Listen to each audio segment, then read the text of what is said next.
Samantala, balak naman ng MMDA na dalhin ang kanilang tinaguriang Shake, Rattle and Learn House sa mga lugar na posibleng maapektuhan kapag gumalaw ang West Valley Fault. Sa earthquake mobile house na ito, mararamdaman ang aktwal na pagyanig mula intensity 5 hanggang 10. Balitang hatid ni Tina Panganiban Perez.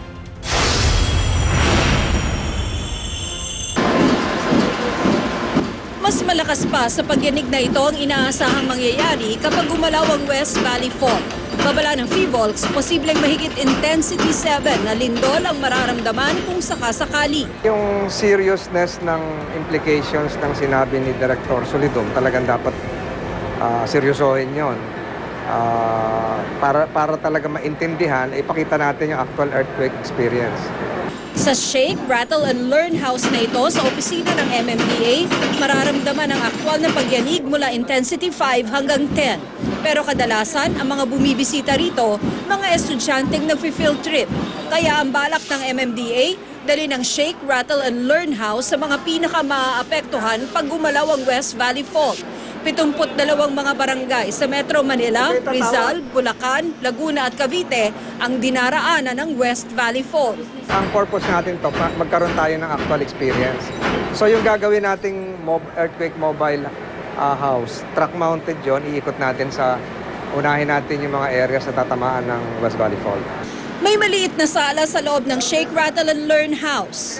Yung nararamdaman natin ngayon, intensity 5 na earthquake. So nakikita natin na lahat ng muebles sa loob ng bahay gumagalaw. Ito talagang nararamdaman ko na hindi mo talaga pwedeng subukang tumayo at maglakad kasi talagang malalaglag ka. So mga kuya, ano pong naramdaman nyo kanina? Medyo may kalakasan po ng intensity, ma'am. Nakakatakot po talaga na isipin na mangyari po sa atin yon. Na posibleng mangyari na may intensity 7. Kaya po sana po, bawat isa po sa atin ay maghanda po. Protection sa sa babagsak sa itaas. Huwag pong mag-a-attempt na maglakad or tumakbo. Pati ang pwedeng mangyari sa isang classroom pag lumindol, pinakikita rin sa Shake, Rattle and Learn House. Yung kinalalagyan naman natin ngayon, classroom setting. So para kami mga estudyante, lahat kami nakaupo, nakahawak sa table. Talagang malakas yung pagyanig pero intensity 5 pa lang ito. Natatakot po ako. Bakit? Kasi po yung parang medyo matutumba ka. Mas nakakatakot siguro kung sa totoong buhay ito kasi grabe, dito pa lang malakas na. Paano sa totoong buhay? Hindi naman ganito ka-stable yung mga building.